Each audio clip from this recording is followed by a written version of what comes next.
Hey y'all, welcome to the Southern Appalachian Herbal Podcast. I'm Judson Carroll and I'm an herbalist. I'm also a wild crafter, a gardener, and herb grower. I'm coming to you from high atop the beautiful Blue Ridge Mountains of North Carolina, just a stone's throw from the Tennessee line, overlooking the Pisgah National Forest. Absolutely surrounded by the bounty of God's green earth. I spent most of my life wandering these mountains and learning about plants from the old timers and all sorts of characters. On this show, we'll talk about herbs and how to use them, how to find them, how to grow them, how to make preparations. We'll talk about a lot of things. We can also talk about permaculture, homesteading, foraging, and living off the land. Most anything, really. You can email me at southernappalachianherbs@gmail.com if you have a question or a comment. You can also contact me through the Grow Network, where I'm a regular contributor and a moderator for the forums. And my blog is, of course, southernappalachianherbs@blogspot.com. All right, y'all. I'm going to sit my guitar down and let's talk about herbs.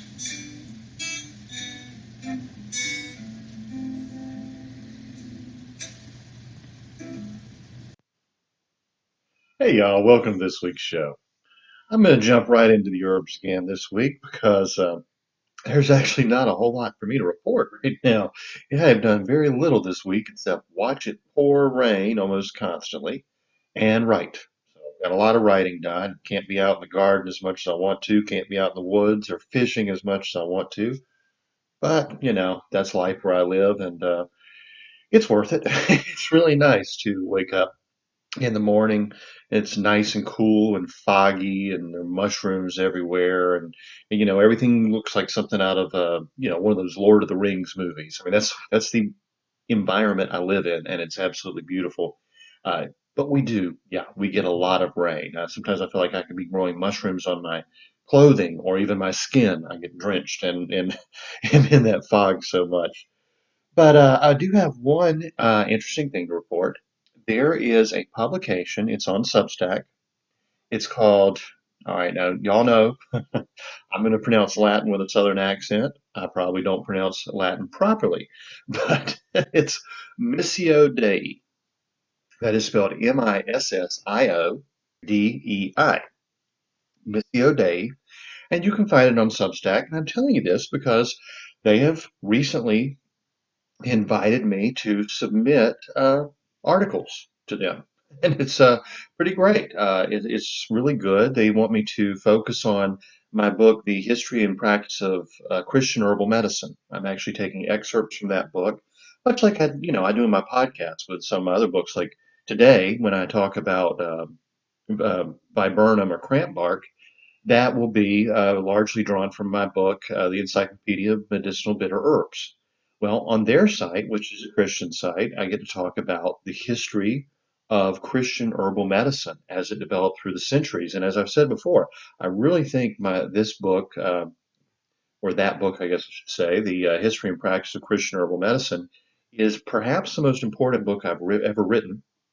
It is the most full of history and interesting. I really tell the story of the development of herbal medicine from pre-Christianity to essentially the modern day, and I really focus on the figures, the interesting characters that preserve this legacy, that develop this legacy that we all work with today.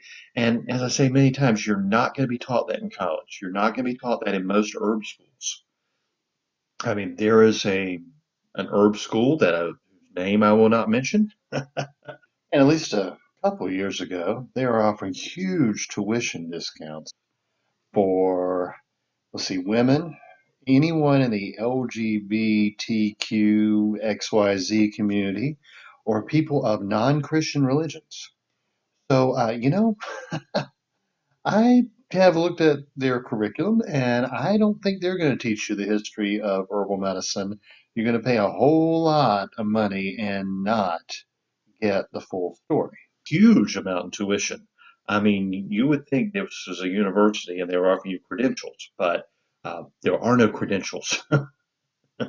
If you're an herbalist, your ability as an herbalist hinges on your knowledge and ability, your experience. There is no licensure. There is no accreditation. There is no piece of paper you can hang on the wall that really says you're qualified to do what you can do. Okay. I could say that's true of most colleges these days too, because frankly, a lot of people are coming out of college with worthless degrees and tens of thousands, hundreds of thousands, even in debt. They would have been much better off going to a trade school, learning to work on an automobile or plumbing or, something practical where they could actually earn a living. And then while they're earning that living, if they want to take a few classes at the university and something that they were really interested in, go for it. I love to go back to school every now and then and take a class in, something I never would have thought of before. Actually, I have some strong issues with the university that is near me that, let's just say, I'm not a fan of the UNC system. Okay. And if you followed me for a while, you probably know why. But, you can absolutely work as an electrician and walk into a house and immediately charge them $150 just for showing up. Okay, there are really not very many, even PhDs, that can earn that much money per hour. So, absolutely, I would recommend go to a community college, a technical school, study horticulture, study carpentry, study welding. Welders make a fortune. Okay, and by the time you're 20, you're going to be making a lot of money. And then you can take a couple hours a day and go to school part time. I mean, 4 college classes is considered full time, believe it or not. And if you go to a state university, the Pell Grant pretty much covers the whole bill. Never, never, unless it's really worth it to you, um, go to a private college that's going to charge you, 50,000 a semester and up, or one of those quasi private colleges, like the ones that used to be religious schools, like some of the Presbyterian colleges near me that I absolutely despise because I actually took a couple classes from them. They were worthless and they saddled me with $50,000 in debt when I was 18 years old. Um, they now call themselves universities usually because they, sort of qualify, but they still charge a huge amount of money for nothing. And then if you want to take a few classes at a university, it becomes a whole lot more affordable. And maybe you want to take some classes in something practical, maybe a science, maybe actually go to a full horticulture program. There are only a couple of colleges in every state that teach agriculture or horticulture. In North Carolina, it is essentially NC State University, and that's it. In Georgia, I think it was basically the University of Georgia, where I went to school and actually got a very good education inexpensively because I was a Georgia resident at the time and a little bit older and was working. I worked my whole way through, and yeah, if I had to do it over again, I would have never have set foot in a private college. I went to one for a semester or two that was Presbyterian, and one for a semester or two that was Southern Baptist. I learned absolutely nothing and got ripped off completely. Uh, but anyway, there are also very good religious schools, and some of them are actually affordable. And of course, if you were going to go into theology or something, theology or biblical studies or Christian history, you probably would be better off going to a religious school. Otherwise, you're going to be going to a public university and probably be taught by atheists who will do nothing but denigrate your faith and try to remove it from you. That's what they do.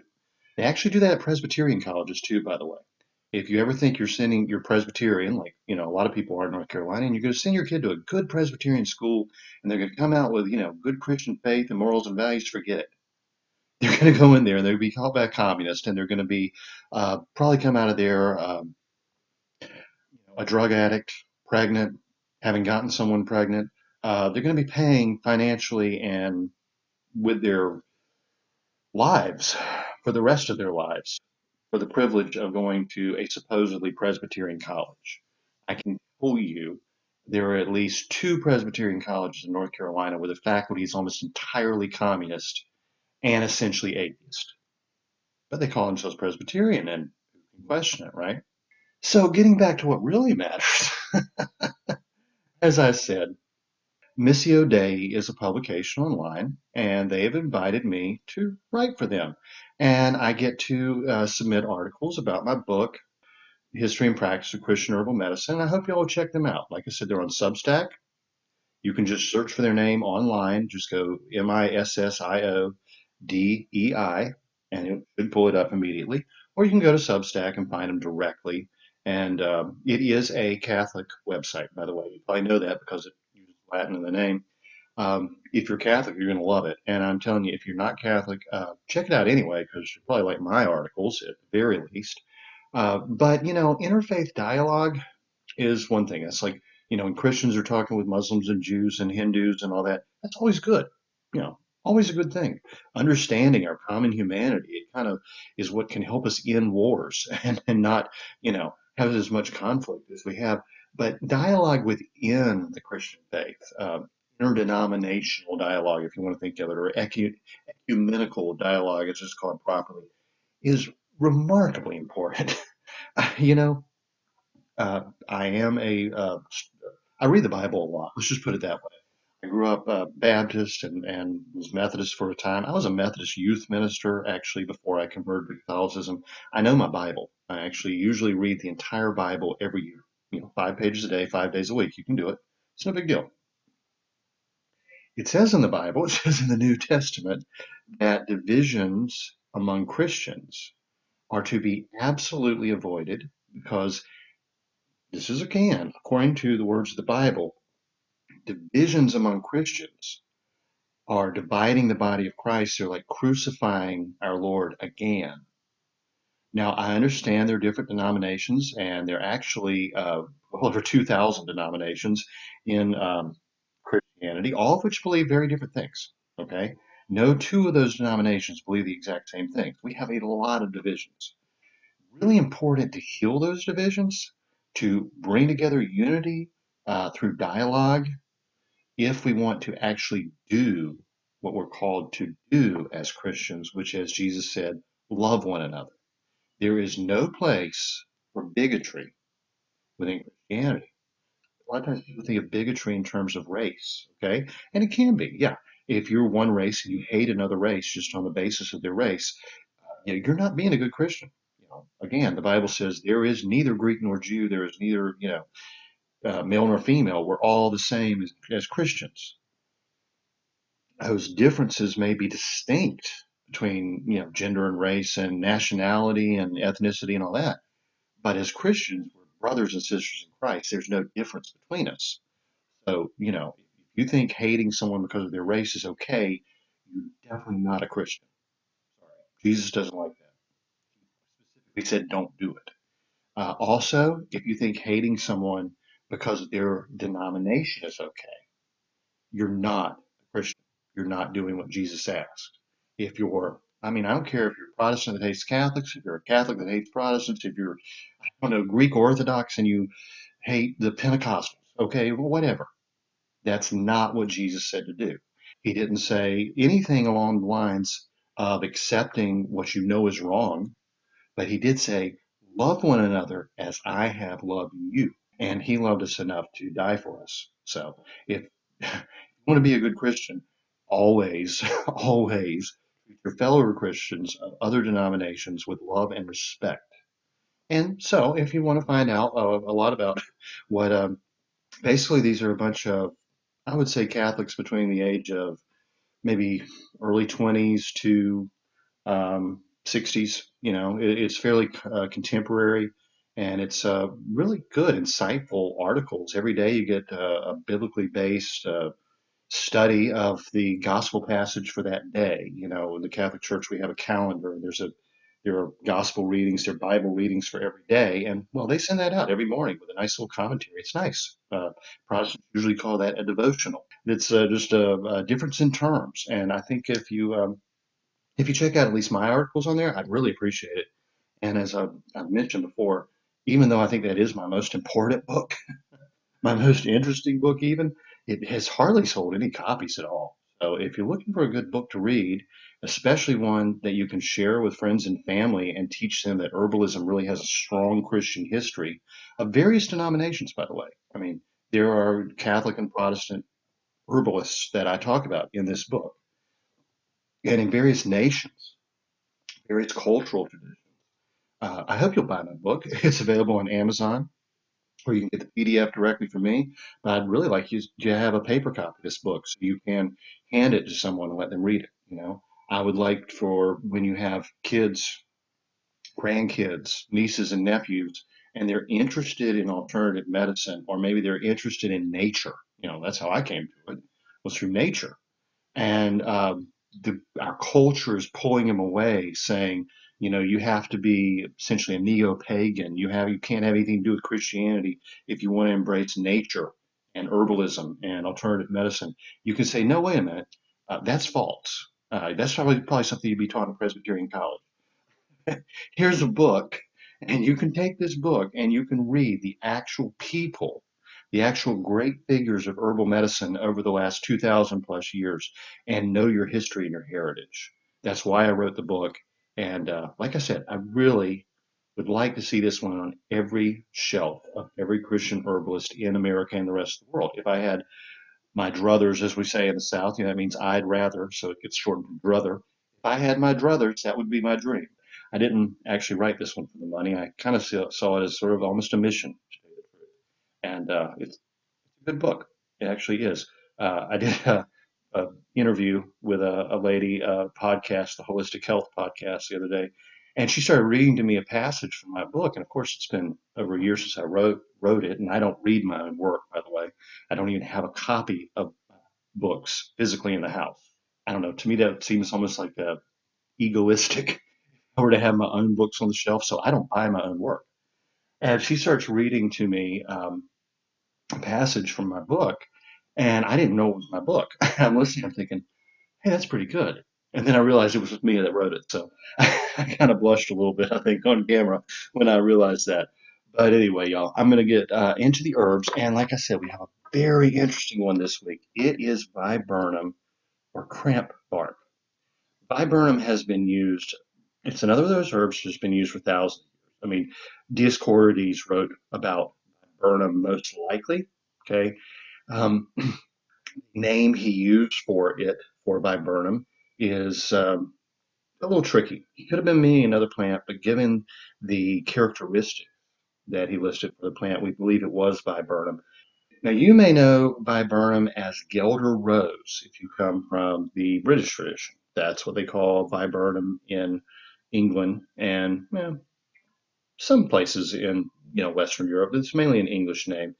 You may know it as uh, Withrod. Withrod is also a very British name.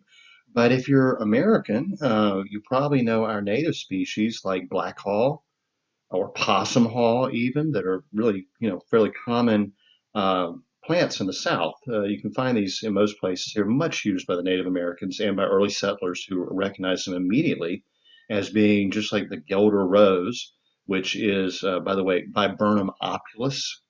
That is the one that most of the documentation is on. Most of the old books are talking about Viburnum opulus, but the viburnums are pretty much interchangeable.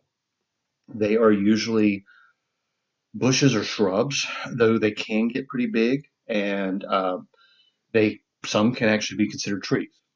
But they have flowers like a hydrangea, and some of them, most of them, have berries that are like cranberries.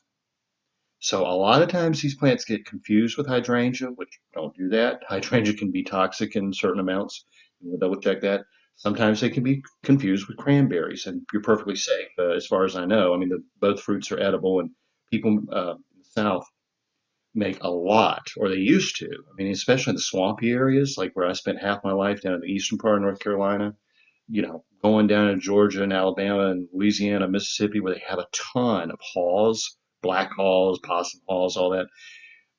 They make jam out of it, and that's just like used to be, and for some people still is a tradition that the parents or grandparents take the kids out to gather haw berries, in when they're ripe, and they bring them in, they cook them down, and just make these incredibly delicious jellies and jams and preserves. I mean, it's really very, very good fruit. But the interesting thing about black haw, Guelder Rose, all of these, the viburnums, for us herbalists, is they are among our most effective antispasmodics. What that means is they help with cramping. Okay, that can be any kind of cramping. Okay,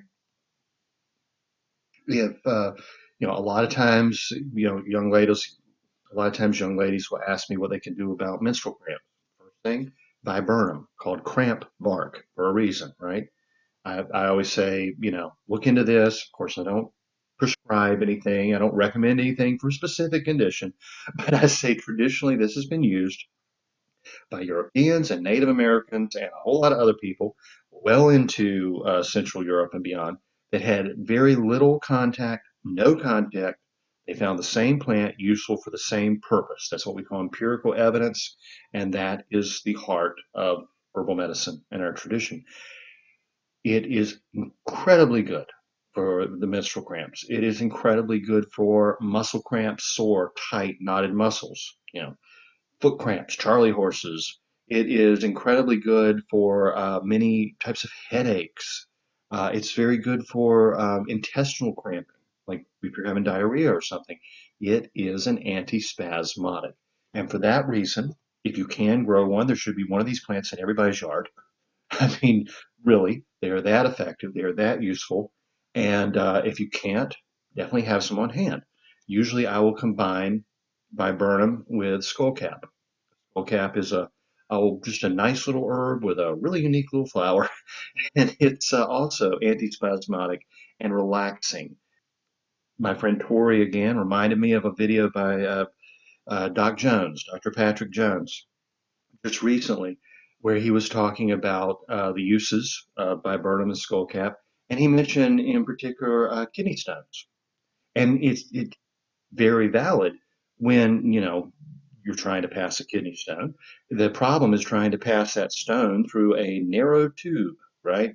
Well, viburnum and skullcap dilate blood vessels, relax the muscles, relax the tube that little stone is trying to pass through, and can make it easier to pass the stone. So whether you're, a woman of childbearing years, or you're a guy like me who has a lot of neck and back pain due to some old back injuries, you're somebody that gets kidney stones or whatever. If you just need an herb to help just relax your muscles, to help reduce the physical stress and tension and pain. I think viburnum is one of the very best herbs you can grow, buy, use, whatever. Miss Grieve gave a lot of history on viburnum in her book. And again, she's talking the Gelder Rose, Viburnum opulus. That in England, it was a shrub growing 5 to 10 feet tall and was in the elder family, often found in coppices and hedgerows throughout England. But she said it was rare in Scotland, and she mentions it was indigenous to North America, where it's specifically found in low ground, swampy areas in the eastern United States. Now that's our halls. Our halls are a really swampy loving plant. Okay. If you're going to grow the Viburnum opulus, the Gelder rose, or the fairly closely related withrod, which is Viburnum cassinoides, I don't know, cassinoides, you're going to not have good success in the hot, humid, swampy areas of the South. Those are ones you might want to grow up north. You can grow Gelder rose north of the Mason-Dixon line in many places. I can grow it in the mountains. As I've said many times, where I live in the mountains, the climate is somewhere between Washington State and upstate New York. I mean, we have a really weird climate where I live, and I can grow a lot of these northern plants, and I can grow Gelder rose. In fact, I have on my order list some shrubs to put into my yard next spring. I'm going to get them bare root and plant them out. So anyway, always need more viburnum, actually. Another very interesting folk use that I guess I should mention, though it's one that I'm not going to recommend, document a lot, probably going to mention a couple of times as we go through this one, is using viburnum for women who have a history of miscarriage to prevent contractions. It's had a lot of use of that with Native Americans and Europeans. Look into it, do your research. I always say, I don't recommend any herbs during pregnancy, even the ones that are considered safe. You do your research and decide for yourself, but it has been traditionally used for that purpose quite a bit for centuries. It was one of the go-to remedies that a midwife would recommend. And Miss Grieve, well, she talks about how the plant grows in France, and Gelder was originally a Dutch word. It was popular, that far north. So obviously it does kind of like a cooler climate. She mentions that the berries are anti-scorbutic, which actually just means they have vitamin C. And of course, that was very important when people used to suffer from scurvy. Officially, she gives its medicinal uses. This would have been the known from the materia medica of the time, what pharmacists and doctors were using as well as herbalists. Um, that the bark, known as cramp bark, is employed in herbal medicine. It used to formerly be included in the United States Pharmacopoeia, but is now omitted, though it has been introduced into the National Formulary in the form of a fluid extract, compound tincture, and compound elixir for use as a nerve sedative, antispasmodic, and in asthma and hysteria. Now, when she's talking asthma, in this case, she's meaning spasmodic asthma. That used to be, believe it or not, almost all cases of asthma were spasmodic asthma, where the bronchioles were spasming.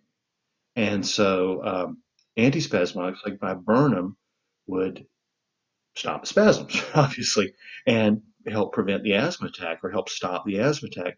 Unfortunately, about 90% of asthma now is inflammatory asthma, probably in large part due to not only toxins in our environment. Our air is actually cleaner than it was a few decades ago, but toxins in our water, pasteurized milk, overuse of prescription drugs and antibiotics, and just a lot of the toxins, the plastics that are in our environment and such.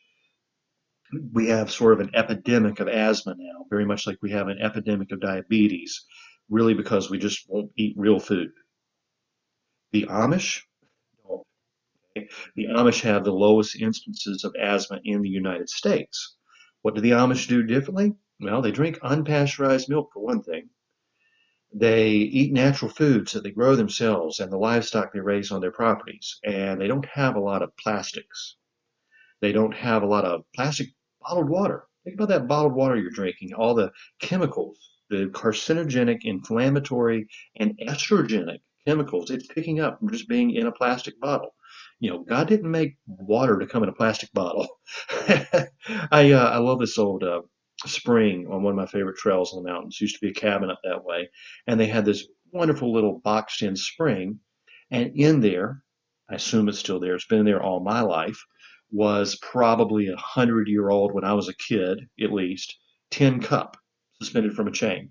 And anybody who passed by who knew it was there, a little off the trail, you walk by, and you dip out fresh, cold spring water, drink it out of that tin cup, and put it right back into the spring. Thousands of people did that for probably 100 years. And best tasting water, it's actually invigorating. If you were ever you're out on a long hike and you're sweating a lot and you're depleting a lot of your body's minerals, that spring water is so full of minerals coming up out of that rocky soil and it's so cold. Get a couple sips of that and you're actually refreshed. It's like, you're ready to go again. It's almost like magic water, kind of the way I think about it.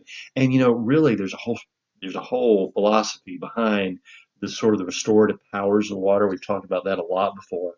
But Sepp Holzer is a permaculture guy. He's also an herbalist, a real legend in permaculture. Though he lives high up in the Alps in Austria.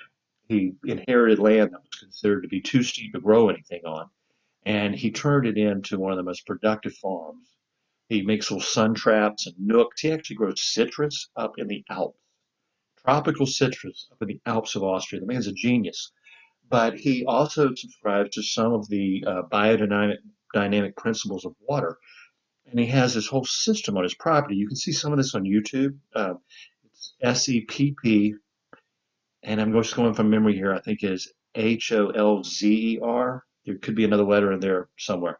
But anyway, Sepp Holzer, he has water that goes through all these little different holding ponds and he has fountains, and he believes that the water kind of energizes differently as it flows down the mountain and turns, has whirlpools, vortexes in different directions. And he talks about when he's away from his farm, he feels like an old man, and he's up in years, right? But when he's on his farm and he's drinking that water, he never gets sick and he has tons of energy and he can work harder and he feels like a young man.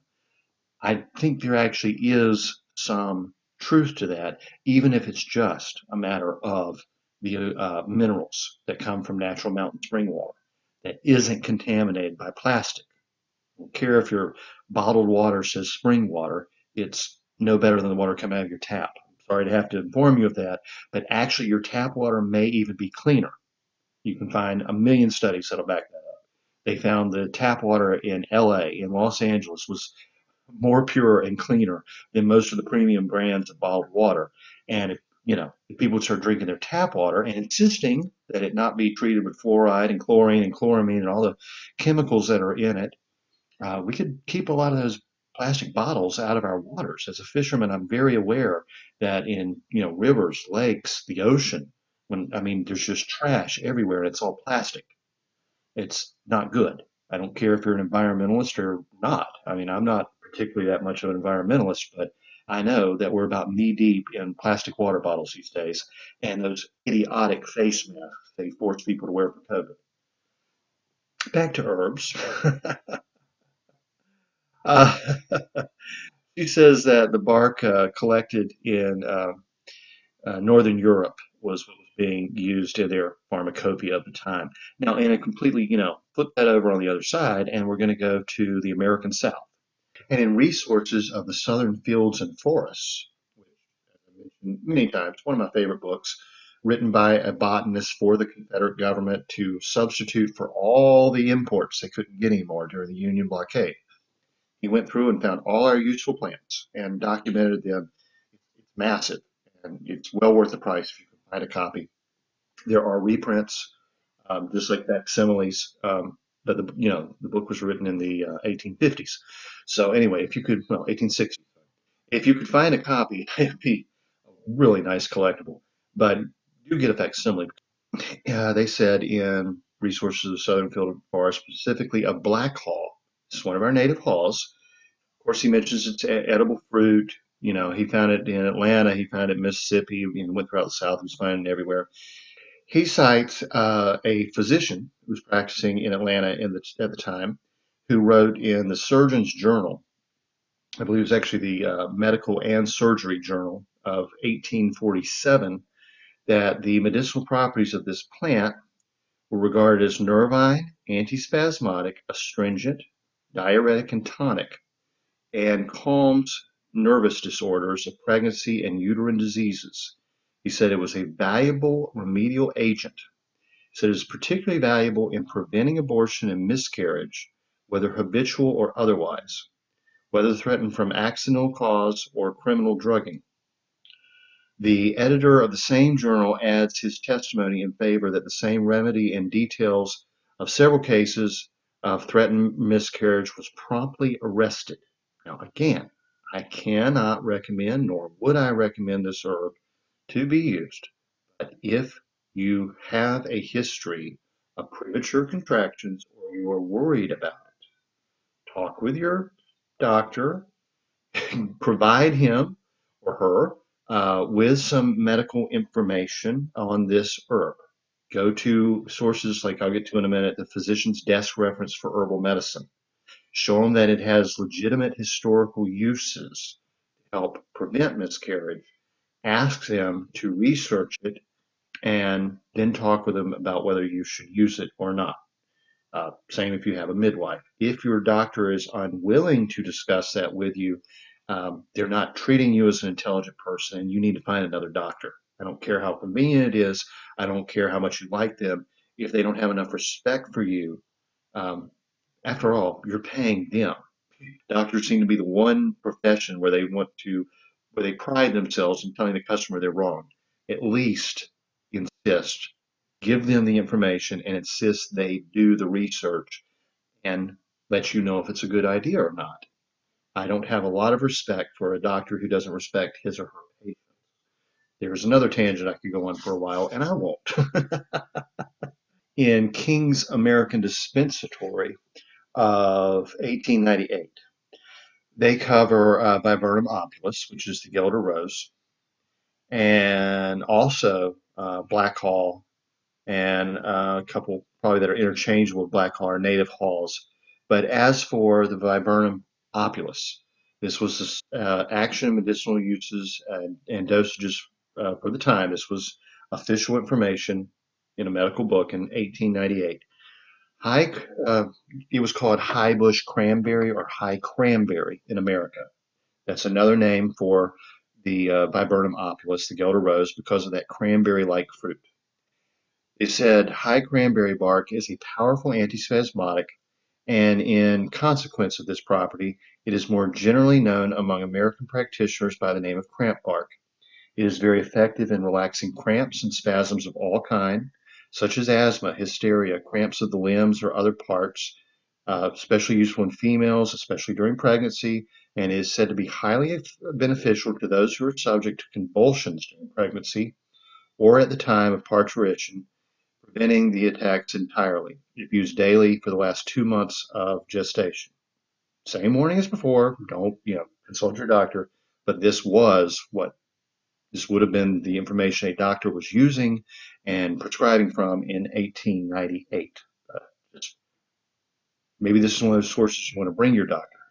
Go look online. You can find the full volume, King's American Dispensatory, 1898. There's a very good website. Let me see if I can find that website real quick. I'll give you the name. It's called Henriette's Herbal Homepage. If I remember correctly, Henriette, maybe Dutch. Anyway, she's really dedicated years to taking, decades to taking a lot of these old herbal books and putting them online for everyone. And that's Henriette's, that's HENRIETTES herb.com. On there you will find King's, it's KING apostrophe S, American Dispensatory of 1898. Look for Viburnum and you will find these references if you need to print them out. And that would be probably a good starting place, actually. Kings goes on to say that, like Viburnum perennifolium, which is our black haw and such, it is a remedy for the prevention of abortion and to prepare the way for the process of parturition. It allays uterine irritation with a tendency to terminate in hysteria, while in the neuralgic and spasmodic forms of dysmenorrhea, it is a favorite remedy with many physicians. Hysteria is an old term. I realize people may find it offensive these days, but I think you understand kind of where they were going with that idea. He said or they say it has been used in spasmodic contractions of the bladder and in spasmodic stricture. The action of this agent closely resembles that of the black haw, and there is reason to believe that the two are interchangeable for the same purpose. So we'll go to what King said about black haw. We'll see. Specifically for Viburnum opulus, they say specific indications and uses: cramps, uterine pain with spasmodic action, pain in the thighs and back, bearing down, expulsive pains, neuralgic or spasmodic dysmenorrhea, and as an anti-abortive. Now, specifically for black haw, they said of the physiological actions of this agent, little is known. Now, it was a native herb at the time, and you got to remember this is 1898. It had not been as thoroughly investigated as Viburnum opulus. To the taste, it is bitter and slightly aromatic. Large doses could produce nausea and vomiting. That it has a decided affinity for the female reproductive organs is well established by Dr. D.L. Ferries, I don't know, of Mississippi, who brought the remedy forward. It was described as having nervine, antispasmodic, tonic, astringent, and diuretic properties. To these, Professor King adds alterative. Decoctions of the drug were formerly used as a gargle, a wash for indolent ulcers, that's don't want to heal, sores, basically, and in various ophthalmic disorders. By its astringency, it has proved of value in diarrhea and dysentery. It has been recommended for jaundice. And they talk a little bit about a different remedy for jaundice. Palpitations of the heart is said to have been relieved by it. Such cases are sympathetic disturbances, generally near the menstrual period. It is Its principal use in the present day is in disorders of female organs and reproduction. As a uterine tonic, it is unquestionably of great utility. It restores normal innervations, improves circulations, and corrects impaired nutrition of these organs. In irritable conditions of the uterus incident to highly nervous women, or as the result of overwork, it will be found an admirable agent. Okay, that's a controversial idea of hysteria, but you could certainly understand overwork and exhaustion. The other would have been nervous exhaustion. It is called for in weakened conditions of the body with feeble performance of the uterine function. In dysmenorrhea with deficient menses, uterine colic, and in those cases where there's severe lumbar and bearing down pains, it will prove an efficient drug. Uterine congestion and chronic uterine inflammation are often greatly relieved by specifically Blackhaw. It acts promptly in spasmodic dysmenorrhea, especially with excessive flow. Menorrhagia, I have trouble with that word every time. Menorrhagia due to malaria is promptly met with Viburnum prunifolium, that's Blackhaw. It is good remedy for uterine hemorrhaging, attending menopause, amenorrhea, pale bloodless subjects. The menses are restored by it. Cramps in limbs attending pregnancy yield to both Blackhaw and Cramp Bark. It is considered specific for cramps in the legs, not dependent on pregnancy, especially when occurring at night. So if you get leg cramps at night, Blackhaw is very good. And yes, the viburnums have been recommended for that for centuries.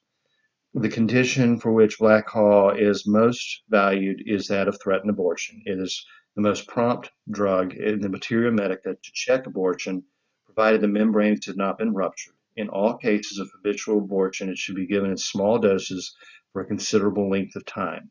There is abundant testimony to its value in this condition alone, and that gives it a high place among drugs. So, again, if you need to talk to your doctor about this herb, I would highly recommend going to Henriette's Herbal, printing out the information on Viburnum, going to the physician's desk reference for herbal medicine. I believe there's a free copy available on archive.org, by the way. I'm not sure if it's available for borrowing or if you can actually download it, but you could definitely copy that information from there. And if not, you can probably find one in your library. Rather expensive book. You have to buy one like I did. It's huge, as I've said before. It's like a 15-pound book. And give the doctors something they will understand in medical terms and respect. A lot of times the reason doctors are dismissive of people is we don't use their jargon, their terminology, anterior and exterior, and all that kind of stuff. We just use plain language, and they think, oh, this person doesn't know anything. So give them something written by a doctor or a pharmacist, and you can get a lot further with them very, very often. Let's see. So King's also said Blackhaw as said to be of value in sterility. Some cases of spermatorrhea are benefited by it. It's a word I have trouble pronouncing, by the way. False pains of pregnancy are readily controlled. You're talking like Braxton Hicks kind of thing. And for after pains, it is nearly as valuable. Blackhaw promptly allays ovarian irritation. The late Professor Howe considered it one of the very best uterine tonics, et cetera, et cetera. So King's has a ton of information, specific indications in use, uterine irritability, hyperesthesia, threatened abortion, uterine colic, dysmenorrhea with deficient menses, severe lumbar and bearing down pains, cramp-like expulsive menstrual pain, intermittent painful contractions of pelvic tissue, after pains, and false pains of pregnancy, obstinate hiccup. It's also good for hiccups. Hiccups are another form of spasm. So the viburnums are good to have on hand, even if you just want to get rid of a bad attack of hiccups. Now, let's get up to modern use. I'll try to wrap this one up. Plants for a Future says medicinal use of Guelder Rose. Guelder Rose is a powerful antispasmodic and is much used in the treatment of asthma, cramps, and other conditions such as colic or painful menstruation. It is also used as a sedative remedy for nervous conditions. The bark is antispasmodic, astringent, and sedative. The bark contains scopolamine, a coumarin that has a sedative effect on the uterus. A tea is used internally to relieve all types of spasms, including menstrual cramps, spasms after childbirth, and threatened miscarriage. It is also used in the treatment of nervous complaints and debility. The bark is harvested in autumn, etc., dried for later use. With rod, which, as I said, is very closely related to the Guelder rose. Bark and root are antispasmodic, diaphoretic, febrifuge, means it brings down the fever. So it is specifically good for bringing down fevers and the cramps and pains associated with bad fevers, by the way, which they don't actually get into, but they say it's also a tonic. Infusion has been used for recurrent spasms, fevers, smallpox, and ague, as I've said before, like malarial fevers. Usually. Sometimes it just means fever, but usually they're referring to malarial fevers. The infusion has also been used as a wash for sore tongue. Smooth with rod, which is possum haw, which is one of ours. A tea made from the bark is antispasmodic, diuretic, tonic, and a uterine sedative. And the black haw, which is the one we use so much here in the South for fruit, and the ones Native Americans and early Americans used for herbal medicine, and we really ought to be making more use of, definitely. They call it stagberry, I guess, British name for black haw. Anyway, it says was used by the North American Indians to treat dysentery and arrest hemorrhages of the uterus. It is now considered to be a specific treatment for the relief of menstrual pain. The bark contains scopolamine, a coumarin that is a sedative effect on the uterus, and salicin, a painkiller. Salicin is, aspirin, essentially natural aspirin, that is used in making aspirin. The bark of the root and stems could be an abortifacient. So, again, take this information to your doctor too. He's going to have to check that part out. Anodyne, antispasmodic, astringent, nervine, and sedative. A tea used internally in the treatment of painful or heavy menstruation, prolapse of the uterus, morning sickness to prevent miscarriage, and to relieve spasms after childbirth. It is also used to treat convulsive disorders, colic, and other cramping pains that affect the bile ducts, hysteria, asthma, and palpitations of the nervous origin. The stem bark is harvested in autumn before the leaves change color, etc. So again, cramp bark, all the viburnums, also good for nerve pain, nerve and muscle pain. And then the southern black haw, which they call the rusty black haw, bark is antispasmodic and has been used in the treatment of cramps and colic. Now, what the PDR, the physician's desk reference for herbal medicine, says. This is what a doctor is going to look at first. Black haw effect. The drug has spasmolytic, and to date, undefined effects on the uterus. Unproven uses, black haw is used for complaints of dysmenorrhea. No health hazards or side effects are known in conjunction with proper administration of designated therapeutic doses. So, that's what I got to tell you about the viburnums. Very much seen as a women's herb for obvious reasons. Uh, you know, Many herbalists teach a lot of young women in our classes, and it is generally recommended we keep on hand tinctures of viburnum and skullcap in case somebody in the class needs a little help. Um, Also very good for muscle pain, for nerve pain, for hiccups and spasmodic asthma and cramping, both astringent and it's going to help settle intestinal cramps for all spasmodic cramping pains. Very good to have on hand. I cannot stress enough. I am absolutely not recommending this herb to be used in pregnancy. I am not.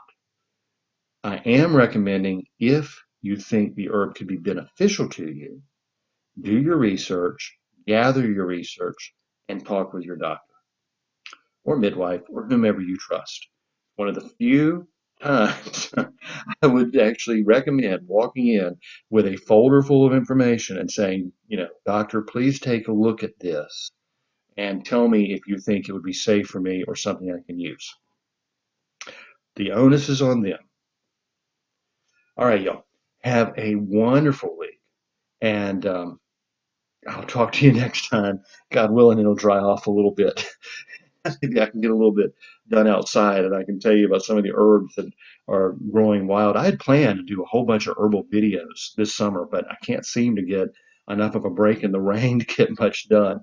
Anyway, have a great week. Don't forget Missio Dei. Check them out. Check out my articles. Please buy my books. I really appreciate when you do. That's how I make my living, and that's how I can spend this time gathering and offering you all this information. Have a great week. Enjoy the end of August, and fall's going to be here soon enough. So enjoy the last vestiges of summer while you can. All right, we'll talk to you next time. The information in this podcast is not intended to diagnose or treat any disease or condition. Nothing I say or write has been evaluated or approved by the FDA. I'm not a doctor. The U.S. government does not recognize the practice of herbal medicine, and there is no governing body regulating herbalists. Therefore, I'm really just a guy who studies herbs. I'm not offering any advice. I won't even claim that anything I write or say is accurate or true. I can tell you what herbs have been traditionally used for. I can tell you my own experience and if I believe an herb has helped me. I cannot nor would I tell you to do the same. If you use an herb anyone recommends, you are treating yourself. You take full responsibility for your health. Humans are individuals and no two are identical. What works for me may not work for you. You may have an allergy, a sensitivity, an underlying condition that no one else even shares and you don't even know about. Be careful with your health. By continuing to listen to my podcast or read my blog, you agree to be responsible for yourself, do your own research, make your own choices, and not to blame me for anything ever.